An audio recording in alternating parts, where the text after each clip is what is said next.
In the previous chapter, you have learned the inheritance pattern and the genetic basis of such pattern. चलो अपन ने previous chapter कभी पढ़े नहीं है ना, इनसे बोल दिया इसी, तभी कोई पहला पैराग्राफ कुछ भी काम करनी है, ठीक है। इसमें सिर्फ 2-3 डेफिनेशन काम किया बस, ठीक है। देखो इन द प्रीवियस चैप्टर, यानी पुराने सबक में क्या देखे बोलते तुम, इनहेरिटेंस, यानी एक जनरेशन से दूसरे जनरेशन में कैसा कैरेक्टर्स जाते हैं उसको क्या बोलते हैं, इनहेरिटेंस, ठीक है। Inheritance pattern and the genetic basis of such pattern. अब भाई ये इनहेरिटेंस जा रहे क्यों, जैसे जैसे क्या बोलेंगे अपन, माँ बाप से, वालिदैन से बच्चों में कैरेक्टर जाते क्यों, डीएनए की वजह से, गैमेट्स ही तो रहते ना, उसकी वजह से ट्रांसफर होंगे ना। तो हाँ, डीएनए, बिल्कुल। तो डीएनए के अंदर वो चीज़ है जिसकी वजह से एक कैरेक्टर दूसरे कैरेक्टर, एक ऑर्गेनिज्म के कैरेक्टर उसके ऑफस्प्रिंग में जा रहे हैं, क्या जा रहे हैं, ऑफस्प्रिंग में। तो जो डीएनए में रहता है, जैसे मतलब हर सेल में अपने बॉडी में इंफॉर्मेशन रहती है डीएनए की, हर डीएनए के अंदर अपने पूरी बॉडी की इंफॉर्मेशन, तो हर सेल में डीएनए रहता है, और डीएनए के अंदर हर सेल के बॉडी की हर चीज़ की इंफॉर्मेशन रहती है।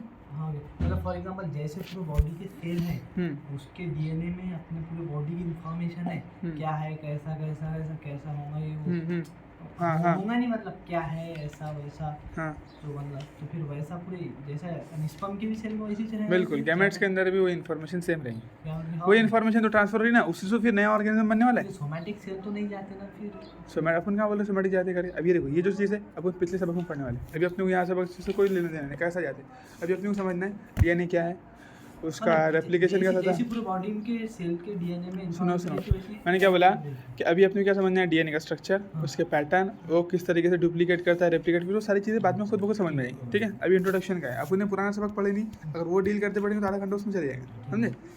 In the previous chapter you have learn the inheritance pattern and genetic basis of such pattern, वो पढ़ लेंगे अपन बाद में, ठीक है। एट दैट टाइम, इस वक्त क्या करना है अपने को, क्या सीखना है, at the time of Mendel के वक्त में, the nature of those factor regulating the pattern of inheritance what not clear. अब ये जो है ना, कौन से कैरेक्टर किससे कैसे पास होते हैं ना, ये मेंडल ने बताया तभी, ठीक है। तो उसके टाइम पर उतना, अभी इसको टेंशन नहीं मत लो तुम, सुनो मैं बता रहा, सुनो। और देखो क्या बोला था मेंडल ने, क्या बोला था, अभी अपने को मेंडल का भी यहाँ काम नहीं है कुछ, मेंडल के बारे में सारी डिटेल इन्फॉर्मेशन उधर मिलने वाली है, ठीक है। तो मेंडल ने इतना बताया था कि जो कुछ भी माँ बाप से बच्चों में ट्रांसफ़र होता है वो फैक्टर की वजह से, जिसको अपन आज क्या बोलते हैं, जीन, क्या बोलते बोलो उसको, gene. Regulating this pattern of inheritance what not clear. तो मेंडल के टाइम पर उतना क्लियर नहीं था, बोलता the nature of factors regulating the pattern of inheritance what not clear, यानी मेंडल के टाइम पर वो जीन क्या रहती है, किसको जीन बोल रहे हैं, कौन सी चीज़ है, क्रोमोसोम है, डीएनए है, कोई दूसरी चीज़ है, इतना क्लियर नहीं था, बोला, ठीक है। ओवर द नेक्स्ट 100 ईयर, उसके 100 साल के बाद, द नेचर ऑफ क्या बोला उसने, प्यूटेटिव जेनेटिक मटीरियल। प्यूटेटिव का मतलब क्या है, देखो, प्यूटेटिव जेनेटिक मटीरियल,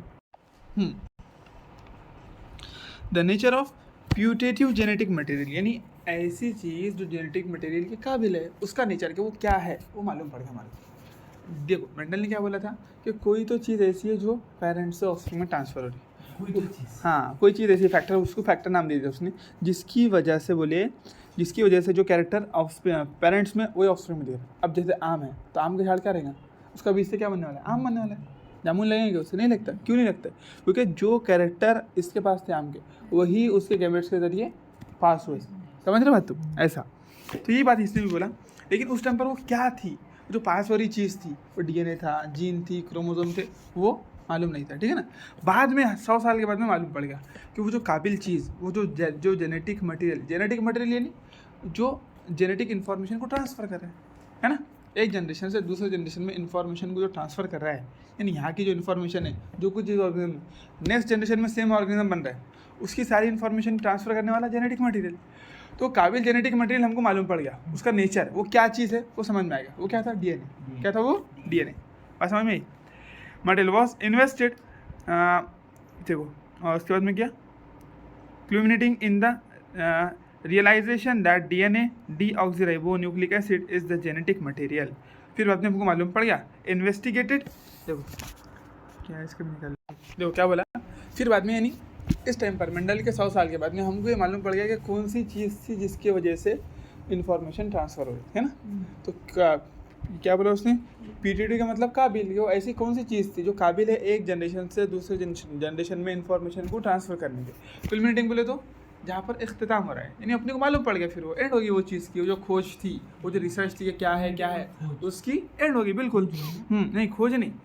कल्मिनेटिंग का मतलब होता है, क्यूमुलेटिंग का मतलब क्या बोले हो, कल्मिनेटिंग का मतलब होता है एंड होना, उसका खत्म होना, ठीक है ना। खोज पता चल, हाँ, investigated culminating in the realization, नहीं खत्म होकर हमको उस जो हम खोज में लगे हुए थे क्या चीज़ है, वो एंड कहाँ पर हुआ, उससे अपने को क्या मालूम पड़ा कि वो चीज़ डीएनए है। वो रिसर्च एंड कहाँ पर हुई अपनी, जिससे अपने को मालूम पड़ गया कि वो क्या है, डीएनए, ठीक है ना। चलो, is the genetic material at least for the majority of organism, कम से कम बहुत सारे जानदारों के लिए, है ना। जैसे देखो कुछ वायरसेस वगैरह में आरएनए भी रहेगा जेनेटिक मटेरियल, लेकिन अक्सर जानदारों में डीएनए ही जेनेटिक मटेरियल। तो समझ में आया कि जिस रिसर्च में हम लगे थे खोज में कि क्या होगा जेनेटिक मटेरियल, तो वो कहाँ पर जाकर ख़त्म हुआ, कम्युनिटी कहाँ जाकर एंड हुआ, वो डीएनए पर। क्या हमको समझ में आ गया, रियलाइजेशन, हमने रियलाइज़ कर लिया, हमको फील हो गया कि यार नहीं वो डीएनए ही है। और कितने में, सब में है क्या, नहीं, ऑल में नहीं है, बहुत सारों में है ना। समझ में आ रही बात। देखो मेंटल रिसर्च पे निकला था, मेंटल को ये मालूम पड़ गया था कोई तो चीज़ है जो क्या कर रही है, पेरेंट्स ऑफस्प्रिंग में जा रही है, वो क्या चीज़ थी उसको मालूम नहीं। उससे 100 साल के बाद में क्या हुआ कि वो जेनेटिक मटेरियल क्या है उसकी खोज चालू हुई, और उसकी खोज खत्म हुई, समझो है ना। वो काबिल चीज़ जो एक जनरेशन से दूसरे जनरेशन में इंफॉर्मेशन को ट्रांसफ़र करती हमको मालूम पड़ गया, और हम कहाँ पर आगे खत्म हुआ हमारी रिसर्च, डीएनए के ऊपर, कि भाई डीएनए ही वो चीज़ है। बोलने का तरीका है सिंपल यही है कि मेंडल को जो चीज़ मालूम पड़ी थी कुछ ट्रांसफ़र करता है वो डीएनए, इतना ही है, मुझे इससे क्वेश्चन नहीं आता, समझा ना। अब वो सिर्फ समझा रहा है कि भाई डीएनए ही वो चीज़ है जो एक जनरेशन से दूसरे जनरेशन में इंफॉर्मेशन को ट्रांसफ़र करती है, लेकिन सब ऑर्गेनिज्म में नहीं, बहुत सारों में, लेकिन कुछ में नहीं है। जैसे वायरस वगैरह के अंदर नहीं रहता है ना, बाकी सब में अंदर रहता है, ठीक है। कुछ बैक्टीरिया हो सकते हैं, कुछ वायरस हो सकते हैं जिनके अंदर डीएनए क्या नहीं हो सकता है, नहीं रहता है ना, जेनेटिक मटेरियल के तौर पे नहीं रहता, ठीक है। डीएनए नहीं रहता, हाँ, डीएनए नहीं रहता। Is the genetic material at least for majority. In class 11th you have learn that nucleic acids are polymer of nucleic. अब तुमने पढ़े, बोलते न्यूक्लिक एसिड क्या है, हाँ, न्यूक्लिक एसिड बन के क्या बनता है, पॉलीन्यूक्लियोटाइड, ठीक है। चलो, nucleic acid are polymer of nucleotide, तो न्यूक्लियोटाइड मिल क्या बनेगा, न्यूक्लिक एसिड बन जाएंगे। उसी न्यूक्लिक एसिड के दो फॉर्म पड़े, एक डीएनए पड़ेगा, आरएनए पड़ेगा, ठीक है। चलो, तो डीएनए है क्या, deoxyribonucleic acid, and ribonucleic acid क्या है, RNA, are the two types of nucleic acid. तो यही दो तरीके के पढ़ने अपने न्यूक्लिक एसिड, एक आरएनए एक डीएनए, खत्म। चलो, found in living system, DNA act as genetic material in most of the organism, RNA दो it also act as genetic material in some viruses. तो पहली इंपॉर्टेंट पॉइंट यहाँ पर आ गया तुम्हारा, कौन सा, सम वायरसेस वाला, ठीक है। अभी तक के जो सबसे इंपॉर्टेंट पॉइंट है ये सम वायरसेस है। वो दे देंगे स्टेटमेंट में कि DNA is the genetic material of all, DNA is universal genetic material, सबके अंदर रहता है, ऐसा नहीं है, बहुत सारों में रहता है, most of the organism but not all. तो ऑल से खेल लेंगे फिर, है ना, ऑल और मोस्ट बोला तो सही है, ऑल बोला तो गलत है, ठीक है। क्योंकि कुछ वायरसेस में क्या रहता है, बोलो, आरएनए जेनेटिक मटेरियल मोस्टली। अब देखो आरएनए के 3 फंक्शन है। आरएनए क्या कर सकते हैं, मोस्टली फंक्शन एज मैसेंजर। देखो जैसे कोई चीज़ इन्फॉर्मेशन है, बोलते हैं ना अपन कि भाई क्या बोलते हैं उसको, अपन इन्फॉर्मेशन ट्रांसफर करने वाला, जैसे खत भेजते हैं अपन, कासिद बोलते हैं, डाकिया बोलते हैं, तो उस तरीके के कि यहाँ की इन्फॉर्मेशन ले जाकर उधर दे दिया। जैसे अपन घर पर अपन ने क्या लिखे, अब घर वालों ने अपने को किराना लाने के लिए चिट्ठी लिखे, हाँ, नहीं मुखबिर एक अलग चीज़ होगी। देखो अपने वो है क्या बोलेंगे, चिट्ठी लिख कर दी कि भाई ये सामान दुकान पर जाओ और लाओ, तो तुम क्या हो गए, तुम इन्फॉर्मेशन ट्रांसफर मैसेंजर हो गए, जानेगा दुकान वाले को देने का, हमारा सामान ले लेंगे, ऐसा, ठीक है। तो बहुत सारा, हाँ, तो मेन फंक्शन उसका ये है। उसके 3 फंक्शन, सबसे पहला मैसेंजर, क्या कर सकता है, मैसेंजर, यहाँ का मैसेज ले जाकर कहीं और ले जाकर देंगे, ठीक है। फिर DNA RNA has additional roles as well. तो मेन फंक्शन उसका मैसेंजर का ही है, एमआरएनए सुने ना, एमआरएनए मैसेंजर आरएनए बोलते हैं उसका, एमआरएनए, ठीक है। Has additional role as well, उसके और बहुत सारे रोल भी है आरएनए। कौन से देखो, it functions as adapter structure. देखो अडेप्टर बोले तो क्या बोलते हैं, इट फंक्शंस एज अडेप्टर बोले तो कोई चीज़ अडेप्ट नहीं है, वो अडेप्टेशन एक अलग ले लेंगे अपन। अडेप्टर यानी क्या, जोड़ने वाला, मिलाने वाला, ऐसे लेना पड़ेगा, समझे बात। या फिर बोल सकते हो तुम क्या करें, उसके अकॉर्डिंग काम करने वाला, चीज़ें ला के देने वाला, ऐसा समझ लेंगे, ठीक है। तो अडेप्टर यहाँ पर जोड़ने वाला ले लेंगे, ठीक है, बनाने वाला, जोड़ने वाला, अडेप्टर। स्ट्रक्चरल, किसी चीज़ का पार्ट भी बन जाएगा, आरएनए क्या होगा, कभी कभी किसी चीज़ जैसे अपने सीमेंट रहती, क्या रहती है, दीवार का पार्ट रहती है। उसी तरीके से जो आरएनए रहता है ना, वो राइबोसोम का पार्ट रहता है। राइबोसोम सुनिए, राइबोसोम अडेप्टर मतलब किसको, मतलब जोड़ने वाला बा। हाँ ऐसा बोलो, अडेप्टर बोलते जोड़ने वाला, सिंपल। और ये जैसे स्ट्रक्चर किसी चीज का स्ट्रक्चर, जिस टाइम पर अपनी प्रोटीन बनती है ना, प्रोटीन, तो वो अडेप्टर बोलो कैसा रहता है, जिस टाइम पर प्रोटीन बनती है तो वो क्या करता है, यहाँ से इन्फॉर्मेशन पढ़ता, यहाँ से आरएनए इन्फॉर्मेशन पढ़ता, उसके अकॉर्डिंग अमाइनो एसिड ला के जोड़ देता है, समझ रहे हो? तो इसलिए उसको अडेप्टर बोलते हैं, ठीक है। अभी मतलब वो खुद लाके जोड़ रहा था। देखो क्या बोला मैंने, अडेप्टर बोले तो दो ऐसी चीज़ों को जोड़ने वाला जो खुद से नहीं जुड़ सकती, समझे बात? जो ऐसी चीज़ों को जोड़ने वाला जो खुद से नहीं जुड़ती है, उसको क्या बोलते हैं अपन, अडेप्टर बोलते हैं, ठीक है। स्ट्रक्चरल, किसी चीज़ का स्ट्रक्चर ही बन जाएगा डायरेक्ट, ये तो बहुत सिंपल है, ठीक है। And in some cases as a catalytic molecule, कुछ केसेस में कैसा एंजाइम जैसा बन जाएगा। हाँ एंजाइम जैसे पढ़े 23 SRRNA राइबोजाइम, तो वही आरएनए ही रहता होगा। तो ये सारे फंक्शन, राइबोजाइम वो न्यूक्लिक एसिड रहता है, तो बोले कैटालिटिक। तो अपने कितने फंक्शन पढ़ लिए, 4 पढ़ लिए, मैसेंजर, अडेप्टर, स्ट्रक्चरल, कैटालिटिक, ये 4 फंक्शन याद करना है। सबसे मेन मैसेंजर, समझ में आया? बाकी 3 सबसे मेन तो mRNA, ठीक है। चलो यानी मैसेंजर, एक्टर मैसेंजर, वो सिंपल है, कुछ भी टेंशन नहीं, ठीक है।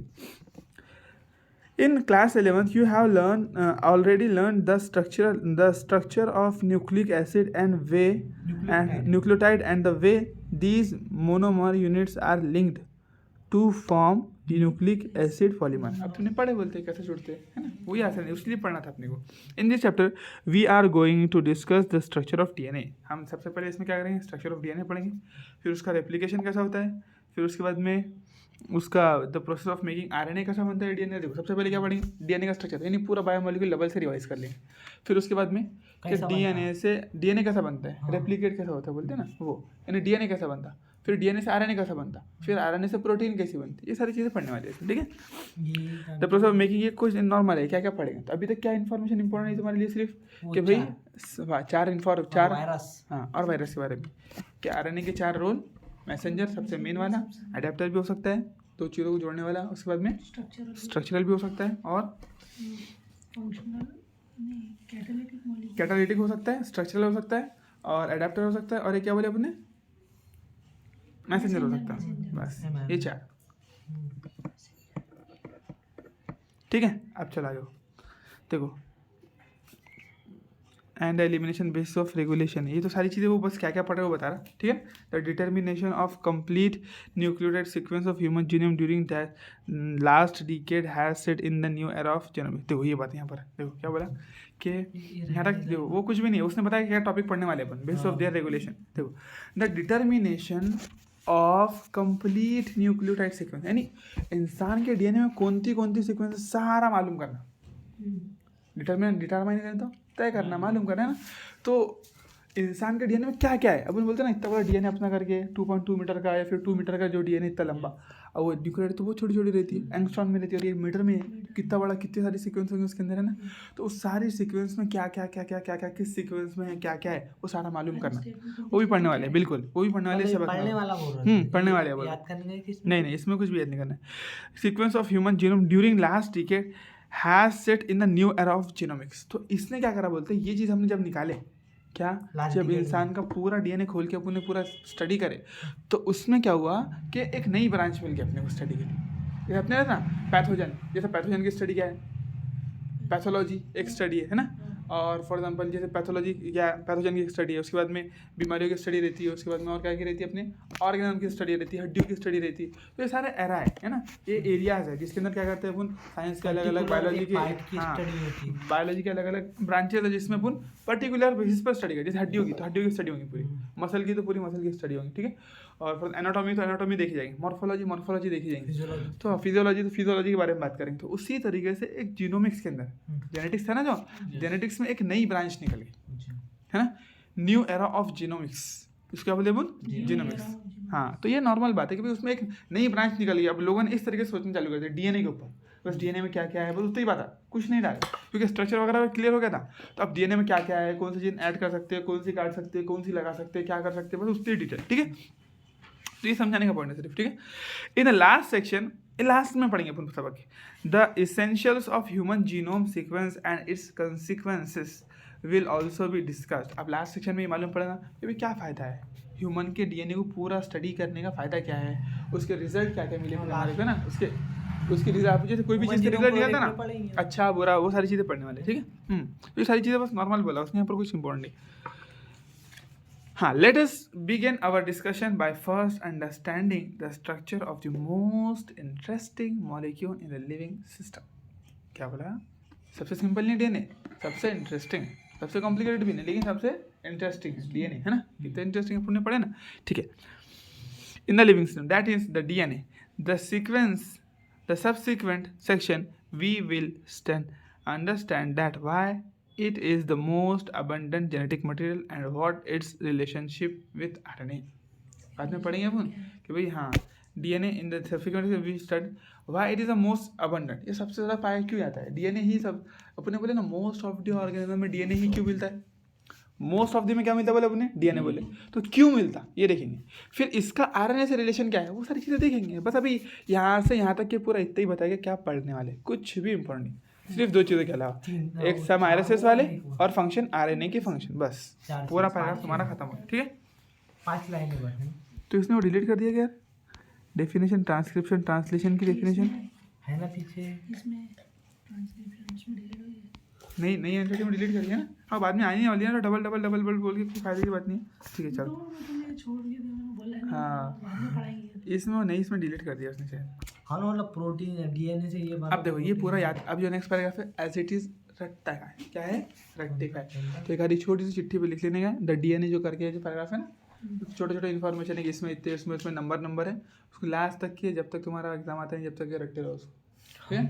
उसमें डाटा है छोटा सा, बस इसके बारे में इतना उसके बारे में उतना ऐसा है उसमें, ठीक है, कोई कॉन्सेप्ट नहीं। देखो DNA is a long polymer of deoxyribo nucleotides. DNA क्या है, अपन ने क्या जोड़े थे, न्यूक्लियोटाइड जोड़े थे ना, न्यूक्लिक एसिड बनाए थे ना, शुगर पे ओएच नहीं है इसलिए तो डीऑक्सीराइबो न्यूक्लियोटाइड का क्या है, लॉन्ग पॉलीमर। जैसे अपनी जो सकली रहती है या फिर जो चेन रहती है छोटे छोटे सब यूनिट से बनती है, इसी तरीके से हमारा डीएनए किससे बना हुआ है, डीऑक्सीराइबो न्यूक्लियोटाइड से बना हुआ है, ठीक है। The length of DNA is usually defined by number of nucleotides। अब लेंथ ऑफ डीएनए को कैसे मालूम कर सकते हैं, ये देखो हाँ कितने जैसे सीडी है, अब कोई सीडी है इसमें बोला भाई कि देखो यार कितने बड़े पायरा है, तो अपन क्या बोलेंगे, अब पायरा की लेंथ बोलते पड़ेंगे अपन पूरी। अरे यार वहाँ पर हम गए थे वो उसमें क्या बोले तो क्या ऐसा, फॉर एग्जाम्पल कुछ भी है, एक वहाँ पर गए थे हम किले में गए थे, वहाँ पर 2300 पायरा है 2400 ऐसे ही बोलते ना वो, ऐसे ही बोलते ना एज इट इज 2300 पायरा, वहाँ किले गए थे वहाँ पर बहुत पायरा है ऐसा बोलते। तो बस वही चीज़ है यहाँ पर भी, कि यहाँ पर अपन क्या बोल रहे डीएनए का लेंथ कितनी है, तो कैसा लिखा। अब 2300 पायरा बोलने के बाद थोड़ा दिमाग में क्लिक तो आता ना, हमारे घर कितने तो नहीं होंगे 2300 पायरा बोलने के बाद कितने बड़े होंगे, है ना, इतने पायरा। अरे बाप, और खुलदाबाद के किला गए थे इतने पायरा वहाँ पर 2300 2400 ऐसा बोलेंगे, तो कुछ फील आएगा कि कितनी बड़ी सीढ़ी होगी करके, उसकी लेंथ कितनी बड़ी होगी। तो ऐसे ही है, तो डीएनए का भी ऐसे ही है, वो भी एक पायरे जैसा है। तो उसमें भी हम क्या बोलेंगे, न्यूक्लियोटाइड के नंबर बता देंगे। डीएनए मालूम कितने न्यूक्लियोटाइड है, 3 × 10 की पावर ऐसा ऐसा ऐसा बोलेगा, समझे। तो उसकी लेंथ का अंदाजा हमको उसके नंबर ऑफ न्यूक्लियोटाइड से आएगा। जैसे सीढ़ी है, सीढ़ी में कितने पैरे बोलेंगे तुमको समझ में आ जाएगा, 10 बोल रही है अपन ने तो बोल दिए। देखो सीढ़ी में कितने पैरे बोल देंगे तो तुमको समझ में आएगा। मैं बोला यार सीढ़ी हमारे कितनी बड़ी सीढ़ी है हमारे घर पे, 1500 पैर है उसके अंदर। अब तो मालूम है घर में तो नहीं आती, कहीं ना कहीं बाहर ही रखना पड़ता होगा बड़े ग्राउंड के अंदर, है ना, ऐसे ही कुछ होगा, क्योंकि लेंथ का अंदाजा लग गया ना। पूरी as it is length 2 metre की है, 4 मीटर की, 10 मीटर ना बोल के मैंने बोल दिया पैर कैसे, तो बढ़िया फील आया, अच्छा ठीक है ना। तो वही यहाँ पर चर्चा चालू है कि देखो कि जो the length of DNA is usually आमतौर पर defined as number of nucleotides के जरिए डिफाइन करते हैं, है ना। डायरेक्ट एज इट इज निकाल भी सकते हैं ना, अपन वहाँ निकाले थे ना, बोले थे अपन ने कि दो बेस पेयर के बीच की लेंथ कितनी रहती है, 2 कितनी रहती है बोले तो 3.4 एंगस्ट्रॉम निकाले थे ना। चलो बढ़िया। और अगर उसके पीछे 0.349 नंबर, हाँ देखो एक मारे वो काम का है ना, यहाँ पर वही चलने वाले, सबसे मेन वही है, ये लिख के रख डालना, ठीक है। देखो क्या क्या बोला, 334 एक मिनट 34 एंगस्ट्रॉम, ठीक है। 34 एंगस्ट्रॉम क्या है, पहले 2 न्यूक्लियोटाइड्स की वेट की दी थी, 3.4 एंगस्ट्रॉम और 0.34 नैनोमीटर। ये क्या हो गई, 2 के बीच में, न्यूक्लियोटाइड के बीच की लेंथ, ओके ना, 2 के। हाँ, और पीछे की कितनी बोले थे अपने, पीछे की बोले तुमने 34 एंगस्ट्रॉम और 3.4 नैनोमीटर। ये बहुत अच्छी याद रखना, ठीक है। अब देखो, अब तुमको मालूम है कि भाई दो सीढ़ियों के दो पैर के बीच में लेंथ कितनी है। अब मैंने बोलिए 10 पैर है तो उसको 10 से मल्टीप्लाई कर दो, 20 पैर है तो 20 से मल्टीप्लाई कर दो उतनी लेंथ को, 100 पैर है तो 100 से मल्टीप्लाई कर दो। तो तुम्हारे लिए सबसे कम की अभी यहाँ पर क्या है, तो या तो दोनों भी रखना है अपने को एग्जाम पॉइंट ऑफ व्यू से, लेकिन तुम जिससे डीएनए की लेंथ निकाल सकते हो वो ऊपर की चीज़ है, ये वाली है ना। अपन नैनोमीटर में बात करेंगे, 11वीं में अपन ने एंगस्ट्रॉम में बात करें, तभी नैनोमीटर के बारे में चर्चा करते, ठीक है। चलो देखो क्या बोले अपन ने कि डायरेक्ट याद करने में ऐसा बोलो तो 10 रहेंगे तो 20 ऐसा पूछ सकते हैं। बिल्कुल बिल्कुल पूछ सकता है ना, क्योंकि दिया बड़ा ना। रहता ना। हाँ नैनोमीटर बड़ा नैनोमीटर रहता है, इसीलिए तो एंगस्ट्रॉन बोले तो देखो 3.4 एंगस्ट्रॉन बराबर कितना होता है 0.34 नैनोमीटर होता है ना। समझ में आया तुम्हारे, जैसे 1 किलो बोला बड़ा क्या होता है, जैसे 1 किलोमीटर बोला मैंने तो कितना 1000 मीटर आता है ना। तो जो बड़ी यूनिट रहती है उसको छोटी में दिखती है, और छोटी रहती है वो बड़े में लिखते हैं। अब देखो अपना 3.4 एंगस्ट्रॉन ये बराबर ही क्या होता है बोलो 0.34 नैनोमीटर। उस दिन वो बोला 5.5 वाले नहीं वाले नेक्सॉन बड़ा रहता है। नहीं बड़ा ये रहता है क्या नैनोमीटर, बड़ी वैल्यू जिसमें दिख रही है तुम्हारे को वो छोटा एक्चुअल में, तो ये क्या है छोटा। वो 1000 दिख रहा था ना, 1000 छोटा, हाँ ये छोटा नहीं ये बड़ा, ठीक है। 1 किलोमीटर ही दिख रहा था, अपन 1000 मीटर दिख रहा था, फिर भी वो छोटा है। हाँ फिर भी वो छोटा है, ठीक है ना। अब समझ में आई ये बात। चलो तो मैंने क्या बोला, ये चीज़ तुमको याद रखना है। अब देखो मैंने बोल दिया तुमको दो के बीच की लेंथ दी है 3.4 एंगस्ट्रॉन या 0.34 नैनोमीटर। अब मैंने बोला बताओ 10 न्यूक्लियोटाइड अगर मेरा डीएनए कोई 10 न्यूक्लियोटाइड तो उसकी लेंथ कितनी आएंगी फिर नैनोमीटर में बोलो। नैनोमीटर में क्या हाँ है? नैनोमीटर में तो उसको 10 से मल्टीप्लाई कर दो। हाँ क्या होंगे 34 3.4 हो जाएंगे 3.49। 100 की बोलिए तो 34, हाँ 1000 की बोलिए तो 340 ऐसी होंगी ना। और 10,000 की बोलिए तो 3400 ऐसा कुछ, तो ऐसे गिनेंगे अपन तो कुछ भी नहीं, यानी कर सकते हैं आसानी से मल्टीप्लाई कर करके कर करके ऐसा। तो यही करना है। तो अगर डीएनए की एग्जैक्ट लेंथ पूछा, देखो बता दो नॉर्मली अपन बता दो कि भाई इतने पेस पेयर है डीएनए, तो अंदाजा लग जाता है अपने को। लेकिन एग्जैक्ट लेंथ पूछा तो कुछ भी नहीं, इस चीज़ को उठाना है और डीएनए के नंबर ऑफ न्यूक्लियोटाइड से मल्टीप्लाई करना है। क्या करना है, नंबर ऑफ न्यूक्लियोटाइड से। तो देगा ना आपने वो। बिल्कुल देगा ना। देखो अगर डीएनए का एक स्ट्रैंड रहेगा, अगर डबल स्टैंडर्ड डीएनए नहीं है अपनी तो वो अपने को नंबर ऑफ न्यूक्लियोटाइड देगा। लेकिन अगर अपना डबल स्टैंडर्ड डीएनए है तो नंबर ऑफ बेस पेयर देगा, फिर नंबर ऑफ न्यूक्लियोटाइड तो फिर डबल हो जाएंगे ना। क्योंकि अपनी एक सीढ़ी जो रहती है अपन ने बता दिया वहाँ पर, तुम याद आ रहा है कि देखो वो जो एक सीढ़ी थी ना अपनी वो 2 से बनी हुई थी, ऐसी थी वो। अपना जो डीएनए है ना एक साइड में अलग एक साइड में अलग, तो अगर तुम नंबर ऑफ न्यूक्लियोटाइड इसमें बोल देंगे डबल स्टैंडर्ड में फिर तो दुगुना हो जाएगा वो। फॉर एग्जांपल अगर 34 आ रहा तो 34 का डबल कर दो। नहीं अगर तुमने मैंने बोला कि अभी मेरे 10 न्यूक्लियोटाइड है 10, तो 10 कैसे हो रहे देखो। अब तुमको पैर कितने दिख रहे 4। चलो मैंने बोला इसमें 6 न्यूक्लियोटाइड है, 6 दिख रहे तुम्हारे को, लेकिन एक्चुअल में क्या है देखो कि हाँ 3 ही है। एक हाँ एक पकड़ना पड़ेगा, बेस पेयर पकड़ना पड़ेगा क्योंकि देखो इन दोनों के बीच की लेंथ है ना, 2 न्यूक्लियोटाइड के बीच की तो रही है। तो अगर तुम 6 से मल्टीप्लाई कर देंगे तो फिर तुम्हारा जवाब गलत जाएगा। समझ में आ रही मेरी बात? समझ में आ रही कि थोड़ी थोड़ी? चलो समझो। देखो मैंने क्या बोला कि ये सब बात समझ लो थोड़ा सा, बस फिर वो समझ में आया था कि क्या कैसे सॉल्व करना है अपने को। देखो जैसे मैंने ये कोई एक वो बना दिया, सीढ़ी बना दी, ठीक है, सीढ़ी बना दिया।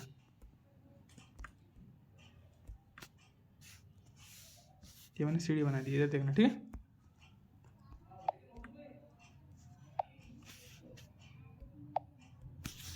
देखो इसमें पहली सीढ़ी, ये दूसरी। अभी कितने से बनी हुई अपनी बोलो? 2 से बन गई ना? 2 हाँ नाइट्रोजन के 2 गिनेंगे ना इसको अपन। और फिर देखो ये और ये कितने को बोलो? 4 बोलते जाओ तुम। फिर ये 5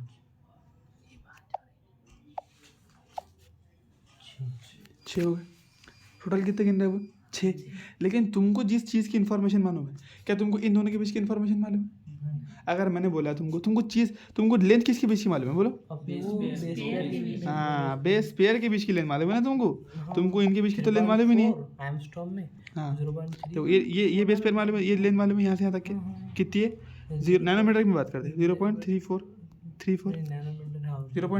नैनोमीटर में बात करें तो ठीक है बढ़िया। देखो अब अगर मैंने बोल दिया कि मेरे पास 6 न्यूक्लियोटाइड है, 6, तुम क्या उठा के डायरेक्ट 6 से मल्टीप्लाई कर देंगे इसको? हाँ कर देंगे क्या बोलो? नहीं कर सकते, क्योंकि देखो क्योंकि एक बेस पेयर लेना पड़ेगा तुम्हारे को। न्यूक्लियोटाइड क्यों लेंगे भाई? हाँ न्यूक्लियोटाइड लेंगे तो फिर तो गलत जवाब आएगा फिर तुम्हारा, तो डबल की लेंथ हो जाएगी फिर वो, क्योंकि तो उसको भी तो बेस पेयर ही पूछना पड़ेगा हाँ ना फिर। उसको बेस पेयर बोलना पड़ेगा। 6 न्यूक्लियोटाइड को अपने को 3 बेस पेयर बनना पड़ेगा। नहीं वो पूछ कुछ भी सकता है, उसको कुछ नहीं है, वो बेस तो भी हो सकता है, वो वो तो आधा करके लिखो फिर उसको हाँ बेस पेयर को। हाँ वो न्यूक्लियोटाइड भी दे सकता है तुम्हारे को, हाँ, जैसे यहाँ न्यूक्लियोटाइड उसने दे दिया कि बताओ मेरा डीएनए उसमें मेरे नंबर ऑफ न्यूक्लियोटाइड मेरे 6 है, तो हम समझना पड़ेगा अगर नंबर ऑफ न्यूक्लियोटाइड 6 है इसका मतलब बेस पेयर आधी 6, मतलब 6 को 3 से पहले डिवाइड करो 2 से, हाँ आधे करो उसको, फिर आधे अब आधे कितने हो गए 3, अब 3 से मल्टीप्लाई करो 0.3 करो, ऐसा करना। बस समझ में मेरी क्या बात? नंबर ऑफ न्यूक्लियोटाइड नहीं दोनों को गिन रहा हो, इसको भी इसको भी इसको भी इसको भी इसको भी इसको भी सबको, नंबर ऑफ न्यूक्लियोटाइड में सबको गिन लेगा। आपने कभी बेस पेयर ही लेना पड़ेगा। हाँ अगर उसने बोला कि डबल स्टैंडर्ड डीएनए है और उसके बाद में ये बोल दिया कि नंबर ऑफ न्यूक्लियोटाइड्स इतने हैं करके, कितने, जैसे फॉर एग्जांपल मान लो कि 100 नंबर ऑफ न्यूक्लियोटाइड पहले 50 कितने बोला 100, तो अब तुम समझ जाओगे अगर डबल स्टैंडर्ड डीएनए तो बेस पेयर कितने होंगे 50, क्योंकि ये जो लेंथ है ना 2 बेस पेयर के बीच के, 2 न्यूक्लियोटाइड के बीच के ये नहीं। वैसा तो अगर डबल स्टैंड होगा तो 100 हो रही, लेकिन पहले इसको 2 से डिवाइड करो 50 पे लाओ बाद में फिर हमेशा अगर बेस पेयर दे दिया तो हाँ। बेस पेयर दिया तो हमेशा तो बेस डायरेक्ट बेस पेयर दे दिया तो डायरेक्ट सॉल्व कर लेंगे, लेकिन अगर नंबर ऑफ न्यूक्लियोटाइड देता है क्योंकि ये लेंथ जो एक्चुअल में बेस पेयर के बीच की है न्यूक्लियोटाइड के बीच की नहीं है, तो इसलिए फिर तुमको पहले 2 से डिवाइड करना पड़ेगा उसके बाद में मल्टीप्लाई करना, ठीक है। चलो इतनी बात है। तो यहाँ पर देखो क्या बोला उसने कि लेंथ, अब इस तरीके से अपन लेंथ निकाल सकते हैं, आप समझ में आया कि क्यों लेंथ है, मतलब पिच कितना रहता है ये हाँ वो तो 4 चीज़ तो पूछेंगे ना तुमको, एक तो डायरेक्ट सवाल आएगा, ये तो कैलकुलेटिव सवाल हो गया, मैंने बता दिया कि कैसे निकालेंगे, लेकिन डायरेक्ट क्या पूछ सकते हो तुम्हारे को कि लेंथ बताओ 2 न्यूक्लियोटाइड या फिर दो बेस पेयर के बीच की लेंथ बताओ और एक पिच की लेंथ बताओ, नैनोमीटर में एंगस्ट्रॉम में कुछ भी पूछ सकता है ऑप्शन। पिच की तो 10 पिच के अंदर 10 न्यूक्लियोटाइड है तो 10 से मल्टीप्लाई कर दो, जो लेंथ है तुम्हारी किसकी 2 न्यूक्लियोटाइड की फिर 2 बेस पेयर के बीच की लेंथ को 10 से मल्टीप्लाई कर दो, आ जाएगा जिसमें पूछा उसमें। देखो the length of DNA is usually defined as number of nucleotide और a base pair of nucleotide refer to as a base pair. देखो या तो नंबर ऑफ न्यूक्लियोटाइड कब बोलेगा, लेकिन जब सिंगल स्टैंडर्ड रहा, तो डबल स्टैंडर्ड में अगर न्यूक्लियोटाइड बोले तो 2 से डिवाइड करना पड़ेगा, पहले बेस पेयर निकालना पड़ेगा फिर उससे मल्टीप्लाई करना पड़ेगा, समझ में आ रहा है क्या बोला मैंने? हाँ बेस पेयर निकालना पड़ेगा 2 से डिवाइड कर दो अगर, हाँ देखो सिंगल स्टैंडर्ड बोला न्यूक्लियोटाइड बोल तो फिर डायरेक्ट मल्टीप्लाई कर दो, डायरेक्ट 100 है तो 100 से मल्टीप्लाई बिल्कुल बिल्कुल, क्योंकि सिंगल स्टैंडर्ड है ना, और अगर डबल स्टैंडर्ड बोला न्यूक्लियोटाइड बोला तो फिर उसको डिवाइड करो 2 से डिवाइड करो, द लेंथ ऑफ डीएनए बोला नाइट्रोजन बेस बोला तो फिर कुछ भी नहीं करने का, हाँ फिर नहीं करना है। The length of DNA is usually defined as the number of nucleotide और a pair of nucleotide refer to as base pair, जिसको अपन क्या बोलते हैं बेस पेयर बोलते हैं ना, प्रेजेंट इन इट, जैसे डीएनए में रहती है अपनी, ठीक है। This also is the characteristic of an organism, ये भी एक ऑर्गेनिज्म की कैरेक्टरिस्टिक है बोलते हैं। देखो इंसान है तो इंसान के अंदर सारे इंसानों में उतने ही बेस पेयर रहते, ऐसा नहीं है कि किसके डीएनए में कम बेस पेयर, किस में 5 किस में 10, ऐसा नहीं रहता। ये चीज़ भी क्या बोलते हैं, number of base pair is also an characteristic of what, organism. समझ में आ रही बात मेरी? तो मैंने क्या बताया, देखो this is also the characteristic of an organism, ये भी क्या बोलते हैं एक ऑर्गेनिज्म की कैरेक्टरिस्टिक। नहीं वो इतना नहीं बोलना चाह रहा हूँ, ऐसा नहीं, कैरेक्टरिस्टिक ऑफ ऑर्गेनिज्म नहीं बोलना चाह रहा, ऐसा नहीं बोलने का मतलब ये कि एक पहचान है कि जैसे इंसान है तो उसमें इतनी रहेंगे, कोई झाड़ है कोई दरख्त आम है तो उसमें सेम रहेंगे, ऐसा बोलना चाह रहा है। कैरेक्टरिस्टिक है ऑर्गेनिज्म की, ये मतलब सेम रहना, जानदार लिविंग और लिविंग नॉन लिविंग की नहीं बोल रहा हूँ, किसकी, ऑर्गेनिज्म की कैरेक्टरिस्टिक है। जैसे कोई इंसान है तो इंसान, सारे इंसानों में number of base pair same रहते हैं, बस इसका हाँ ऐसा मतलब होता है, ठीक है। फॉर एग्जांपल देखो जैसे कि बताया अब बैक्टीरियोफेज, अब बैक्टीरियोफेज क्या है, एक वायरस है, नोन क्या बोलते हैं उसको, लेमडा 170 या फिर बोलते हैं 5174 हैज़ 5386 न्यूक्लियोटाइड। अब देखो न्यूक्लियोटाइड बोला, नंबर ऑफ बेस पेयर बोला क्या, इसका मतलब यह है कि इसका डीएनए सिंगल स्ट्रैंडेड है, या फिर बोलो इसके अंदर आरएनए है, दोनों में से कुछ भी बोल सकते हैं, कि इसमें आरएनए भी हो सकता है ना, ठीक है। तो देखो ये जो अपना है ना 5174 का जो जेनेटिक मटेरियल है, देखो उसको देख लेते हैं अपन एक मतलब क्या है उसका जेनेटिक। तो देखो क्या बोला, 5174 का जो डीएनए है जेनेटिक मटेरियल, वो क्या बोले अपने कि सर्क्यूलर है और सिंगल स्टैंडर्ड है, इसीलिए उसने क्या बोला नंबर ऑफ न्यूक्लियोटाइड्स की बात करा, ना कि बेस पेयर दिया, ठीक है। लेकिन तुमको इससे ये भी समझ में आ रहा कि जिसमें न्यूक्लियो, अब यहाँ पर ऐसा नहीं, अगर जब सवाल पूछेगा हाइपोथेटिकल बनाकर तो तब का जो मैंने बताया तुम्हारे को, अभी तो एग्जैक्ट डाटा दिया है, तो ये तुमको पॉइंट डाल के याद करना है। जैसे कैसा देखो, फॉर एग्जाम्पल तुमने लिखे पहला 5175, देखो ऐसा लिख दिए, पहला लिखे 5174, कितने है 5386 न्यूक्लियोटाइड। क्या है ये? बैक्टीरियोफेज। बेस पेयर नहीं है, न्यूक्लियोटाइड। एन डाल दिए, NU डाल दिए, NUT डाल दिए, ऐसा बी बेस पेयर को BP लिखने का और ये N लिख देने का इसको न्यूक्लियोटाइड को, ठीक है। सिंपल में छोटी सी लिस्ट बनाना है, ठीक है ऐसा। अब दूसरा बोलो क्या है? लेकिन इसमें न्यूक्लियोटाइड नहीं बोला ना, बेस पेयर चल जाएंगे इसमें। बेस पेयर कौन बोल रहा था? मैं तो वही तो बोल रहा ना, न्यूक्लियोटाइड से बोल रहा ना। 5386 न्यूक्लियोटाइड्स, ठीक है। अब बैक्टीरियोफेज लेम्डा करके एक वायरस, क्या नाम है? Bacteriophage lambda. चलो बैक्टीरियोफेज लेम्डा के अंदर कितने बोलो? 48502, थोड़ा ज़्यादा है इसमें ना, लेकिन इसमें बेस पेयर है। देखो क्या है? बेस पेयर, ये याद रखना। कम से कम इतना ही पूछ लिया उसने। तो लेम्डा के अंदर क्या है बोलो? Base pair. 5 के अंदर क्या है? न्यूक्लियोटाइड। ऐसा। इसमें बेस पेयर है, उसमें न्यूक्लियोटाइड है। इसको अपन आधा करेंगे तो ये हो जाएगा 2500। वो उतना टेंशन नहीं लेना, उतना इतनी पूछेगा, लेकिन एग्जैक्ट डाटा पूछ सकते हैं, है ना? हाँ, तो कम से कम ये तो याद रखो बहुत अच्छे से कि लेम्डा में क्या है? Base pair. लेम्डा में कितने? Base pair. इससे भी आसान है, अगर नंबर कभी भूल भी गए तो इतना भी याद रखिए, लेम्डा में बेस पेयर है और 5 में क्या है? न्यूक्लियोटाइड। 5 में क्या है? न्यूक्लियोटाइड। लेम्डा में क्या है? Base pair. सुना है? ठीक है, चलो ये समझ में आया दो चीज़ें। उसके बाद देखो, ऊपर का बैक्टीरियोफेज का है, नीचे का बैक्टीरियोफेज लेम्डा है। देखो दोनों भी बैक्टीरियोफेज वायरस रहते हैं जो क्या करते हैं? बैक्टीरिया को डिजीज करते हैं। अपन ने उसमें बायोलॉजी दोनों भी वायरस है। एक वायरस का नाम क्या है? 5174। एक का लैम्बडा। हाँ, एक का lambda 170, sorry lambda plus lambda, bacteriophage lambda का रिवाज है ना। उसके अंदर बेस पेयर कितने हैं? 48502, ठीक है। और इसका 174, ठीक है। नाम है उसका 5174। हाँ बिल्कुल, उसका नाम ही है 5174। हाँ देखो इसमें नंबर दे ऐसा देखो, हाँ ऐसा याद रखना। वो तो बोलो मैं कुछ तो भी याद है। देखो जिसमें नंबर दिए, किसमें नंबर दिए तुम्हारे को? 5174 के नाम में नंबर है ना। 5174 के नाम में क्या है बोलो? नंबर है 5174। तो जिसके नाम में नंबर है उसको न्यूक्लियोटाइड, जिसके नाम में नंबर है उसके क्या रहेंगे? न्यूक्लियोटाइड। और हाँ, एन से नंबर, एन से न्यूक्लियोटाइड, ऐसा। और बैक्टीरियोफेज लेम्डा, उसके नाम में नंबर है क्या? नहीं है, तो उसके रहेंगे बेस पेयर। क्या रहेंगे उसके फिर? Base pair. जिस बैक्टीरियोफेज के नाम में नंबर है उसके न्यूक्लियोटाइड। इसे ऐसा नहीं हो जाएगी। 4 ऑप्शन अगर देखो, एक सवाल नहीं बनाएंगे, ऐसा नहीं बनाएंगे बस पूरा स्टेटमेंट बताओ कितने, ऐसा नहीं बनाएंगे, इतना कंफ्यूज नहीं करें। मैच सीधे पेयर देंगे, क्या देंगे? मैच द पेयर देंगे। और पूछना है तो पूरा पैराग्राफ कवर कर लेंगे, एक सवाल में 4 ऐसा लिखो, तो आसान नहीं हो जाती अभी। क्योंकि नंबर अपन कितना भी बोलो, कितना भी याद रखें, हो सकता है एग्जाम में कन्फ्यूज हो। तो इतना नहीं देता है खतरनाक नंबर लिख के, लेकिन वो थोड़ा सा कॉन्सेप्ट चेक करेगा तो उनको इतनी तो बेसिक इन्फॉर्मेशन है कि ये बैक्टीरियोफेज है, ये लेम्डा है, इसके पास में बेस पेयर रहती है, इसके पास में न्यूक्लियोटाइड रहती है ना। तो जिसके नाम में नंबर है उसके पास क्या है? न्यूक्लियोटाइड। और जो लेम्डा है वो बेस पेयर है। आई बस में।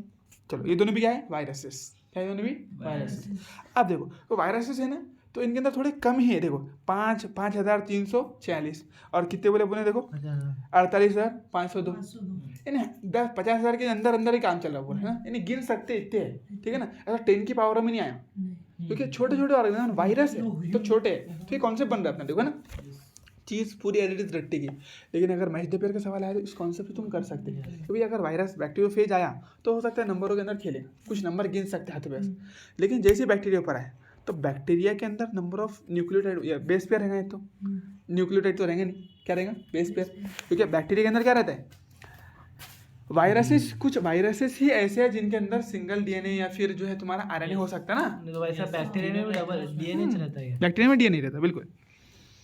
वायरस के अंदर कुछ भी रह सकता, लेकिन बैक्टीरिया में तो रहता है ना सर्कुलर डीएनए रहता है, डबल स्टैंडर्ड सर्कुलर डीएनए पढ़े थे, प्लाज्मिड और डबल स्टैंडर्ड सर्कुलर डीएनए। तो उसका जेनोमिक डीएनए डबल स्टैंडर्ड रहता है। तो उसमें बेस पेयर की ही बात करें। किसकी बात करेंगे? बेस पेयर की बात करेंगे। पहली बात ये हो गया। और दूसरी बात, बैक्टीरियोफेज यानी वायरसेस, तो उसका नंबर आता है, उसके जो बेस पेयर रहेंगे ना वो वायरसेस से ज़्यादा ही आएंगे, ठीक है। दूसरा पॉइंट क्लियर हो गया। तो देखो पावर लगी तो लाखों में चल जाती गिनती। हाँ, यानी हज़ारों में, यानी अब 10 की पावर में बात करें तो इसका मतलब 1000 तक तो रेंज नहीं हो, लाखों से ऊपर ही उड़ गई, लाख 2 लाख करोड़ इस तरीके से चलेगी ना। तो इसलिए हाँ, तो लगा के मैं बोल नहीं सकता है नहीं, इसको मुश्किल दे दिया ना नॉर्मल। ज़्यादा देखो, ज़्यादा मैथ नहीं खेलेंगे ना यहाँ पर। वो क्या किया, ये जो जब सवाल आएंगे ये, तो एक तो ये रहेगा कि तुमने रटे कितना, चलिए कितनी तुम्हारे दिमाग में, उसका सवाल है। हो गया अभी तक तो आया नहीं ऐसा सवाल। लेकिन इनके साथ है तो अपने को पेपर मतलब करना दो है ना। टाइप के क्वेश्चन पूछते हैं, कुछ कंसेप्ट वाले पूछते हैं, कुछ दुराटे बिल्कुल वाले कि भाई तुमने कितनी तुम्हारी याद है एनसीईआरटी, तुम पढ़ के आए कि नहीं, तो कुछ ऐसा एज इट इज एक आध देकर नहीं पूछेगा, कुछ हिंट रहेंगी तुम्हारे पास में। तो पहली हिंट तुमने दिया तुम्हारे क्या, या नंबर आया तो नंबर टिका देना है, ठीक है। उसके बाद दूसरी हिंट ये बात कर रहा मैं कि अगर जो बैक्टीरियोफेज जो रहेंगे ना अपने, बैक्टीरियोफेज क्या है वो समझो पहले, बैक्टीरिया को डिजीज करने वाले वायरस, तो उनके जो उनका जो डीएनए के अंदर न्यूक्लियोटाइड रहेंगे वो नंबरों में रहेंगे, जितने भी रहेंगे ना वो नंबर गिन सकते हैं, 10,000 50,000 के अंदर ही खेलने वाले, ठीक है। ये क्या है 48,000 और एक 5,000, ठीक है। अब उस तीसरी हिंट क्या तरह में कि अगर बैक्टीरिया की बात करेंगे तो कुछ 10 की पावर में बात करें, और ह्यूमन की बात तो फिर बहुत ही ज़्यादा जाएगी, 10 की पावर तो बहुत ही बढ़ जाएंगी फिर, है ना। ह्यूमन का तो अपने को एज इट इज याद रखना, उसका आया हुआ है क्वेश्चन, ह्यूमन का एज इट इज क्वेश्चन आया हुआ है, वो बहुत ही इंपॉर्टेंट है, लेकिन इनकी थोड़ी लेस प्रोबेबिलिटी है, इसलिए याद रखना, ठीक है। अब देखो कैसा बोला कि एस्टीरिया कोला है, ई कोला का नाम सुनेंगे नहीं सुने, हाँ। ई कोला क्या एक बैक्टीरिया है, क्या है बोलो, बैक्टीरिया हैज़ 4.6 इंटू 10 की पावर 6 बेस पेयर, क्या है बोलो, बेस पेयर। आगे पेयरों में नंबरों में, इसमें पावर में बात आ गई कि नहीं आई, बस। तो बैक्टीरिया है इसलिए पावर में बात आ गई, कितनी है बोलो, ई कोला है, क्या नाम है, ई कोला है, कितनी है बोलो। बैक्टीरिया को वायरस समझ सकते हैं ना, वायरस समझने, वायरस ही है वो, समझने क्या है उसको, 4.6 बस इसलिए नाम रख दिया उसका क्योंकि बैक्टीरिया को वायरस कर रहा है, बैक्टीरिया को डिजीज कर रहे हैं, सॉरी, ठीक है। तो 4.6 याद रखेंगे तुम, क्या किसका है बोलोगे, ये इकोलाई है, ई कोला है, बढ़िया। And haploid content of human DNA, ये एज इट इज याद रखना है मेरे भाई, क्वेश्चन आया भाई, ठीक है ना। 3.3 इंटू 10 की पावर 9, और डिप्लॉइड का कितना हो जाएगा फिर 6.6 इंटू 10 की पावर 9, तो दोनों में से कुछ भी पूछ 3 सकते हैं। की जगह 6 लगा देते। तुमको बस लेमडा का और 5 का अच्छे से याद रखना है। उसके बाद में वैसे तो पूरा रटी डालो, देखो 4 लिखो फटाफट पूरा याद ही करके रखो, एक छोटी सी चिट्ठी पर कॉन्सेप्ट भी बता दिया कि किस में न्यूक्लियोटाइड, किस में बेस पेयर, इसमें घुमा देगा, सब कुछ देकर तुमको घुमा देगा कि किस में न्यूक्लियोटाइड, किस में बेस पेयर, उसका याद रखना। नंबर में नंबर, ठीक। चलो आया पूरा पैराग्राफ समझ में, कुछ भी नहीं है था, बस उतनी ही है। एस्टीरिया कोला हैज 4.6 इंटू 10 की power 6 and haploid content of human DNA is 3.3 into 10 की power 9 base pairs. Let us discuss the structure of such a long polymer. चलो आओ पढ़ते बोलते इसका स्ट्रक्चर क्या है करें, ठीक है। चलो देखो structure of polynucleotide chain, polynucleotide chain का स्ट्रक्चर क्या है ना। Let us recapitulate the chemical structure of a polynucleotide chain, DNA और आरएनए, ठीक है। लेट अस रिकैपिचुलेट यानी कि डबल से रिवाइज करते, थोड़ा ना रिवाइज करते जो अपन ने पहले पढ़े बायोमोलिक्यूल में, रिकैपिचुलेट यानी रिवाइज करना। The chemical structure of polynucleotide यानी डीएनए और आरएनए चेन, डीएनए और आरएनए। अ न्यूक्लियोटाइड किसकी बात करा बोलो, न्यूक्लियोटाइड यानी फिर न्यूक्लियोक एसिड बोल सकते हो, ठीक है। नहीं सॉरी, न्यूक्लियोटाइड यानी वही अपना एक मोनोमर है ना, हाँ। अ न्यूक्लियोटाइड हैज 3 कंपोनेंट, कौन से, शुगर, नाइट्रोजनस बेस, फॉस्फेट, ठीक है। चलो फेड, फॉस्फोरिक एसिड बोल सकते हो, फॉस्फेट बोला ना, फॉस्फोरिक एसिड फॉस्फेट सेम है, रस बोले थे नहीं रस गलत कल है, बोले उन्होंने, किसने, हाँ वो, अरे यार अगर आरएनए रहेगा तो राइबोस और डीएनए रहेगा तो डीऑक्सीराइबोस, दूसरे position. And the phosphate group, कौन सा ग्रुप, तो तुमको अगर एग्जाम में क्वेश्चन आएगा तुमको बख्शेंगे क्या हो, नहीं तुम बोलेंगे हमने तो ऐसा पढ़े थे सर से फॉस्फोरस, तो हमने भी टिका के आगे वैसा फॉस्फोरस तो नहीं, क्या बोलेंगे वो, फॉस्फेट ग्रुप, पूरा एक मॉलिक्यूल है ना यार, तो फॉस्फेट ग्रुप बोलना पड़ेगा। There are 2 types of nitrogenous bases, यहाँ पर कितने तरह के नाइट्रोजन अपने पास, 2 तरीके के ना, कौन से प्यूरिन पिरीमिडिन, सब कुछ पढ़ा है। एडेनिन ग्वानिन प्यूरिन है, और pyrimidine cytosine uracil thymine. Cytosine is a common for both DNA RNA, cytosine दोनों में कॉमन है। थाइमिन किस में रहता है, डीएनए में, यूरासिल किस में रहता है, आरएनए में, पूरा समझे भाई। चलो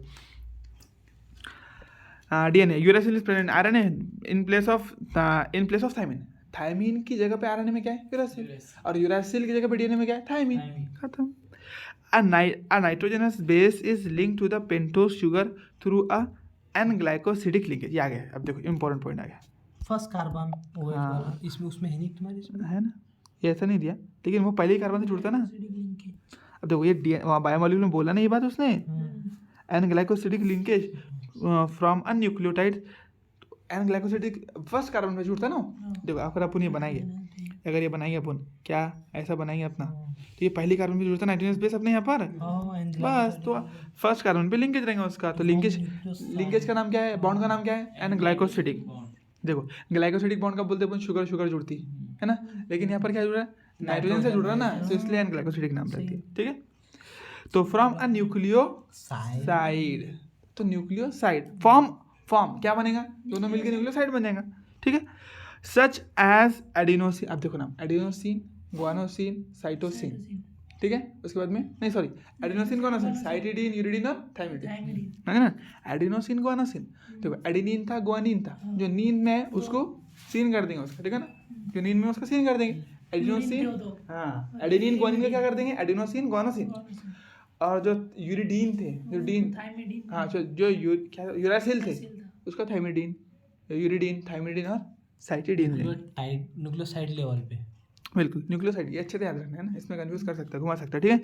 चलो तो पूछ लिया एडिनोसिन डीऑक्सी एडिनोसिन, देखो एडिनोसिन के दोनों भी आते हैं, एडिनो भी डीऑक्सी एडिनो भी, और यूरासिल के दोनों भी आते हैं, सॉरी ग्वानिन के दोनों भी आते हैं, ग्वानोसिन डीऑक्सी ग्वानोसिन।